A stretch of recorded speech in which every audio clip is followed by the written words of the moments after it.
My name is Noel Musicha, and I am from Malawi in Southeast Africa. I was born and raised there, and I also have a non-profit that does humanitarian work in Malawi, mainly in the area of community development. I was part of probably the 10–15% of the population that actually do have access to clean water. My father worked for he was a CEO of a water company, and so we got lucky that we had access to water majority of the time. But the other side, the biggest side of our population isn't so lucky. Water is drawn by women. Typically, they have to walk long distances to go draw water.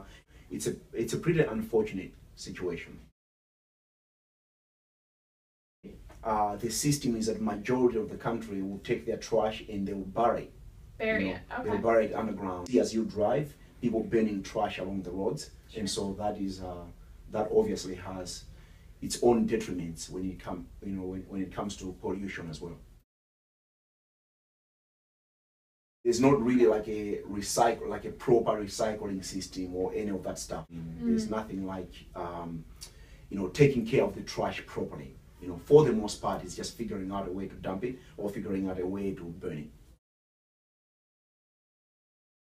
It's not just a matter of setting something up. You have to create a kind of like for lack of a better term, a social movement behind it. People have to understand why they're doing that. There has to be a benefit to the community for doing that.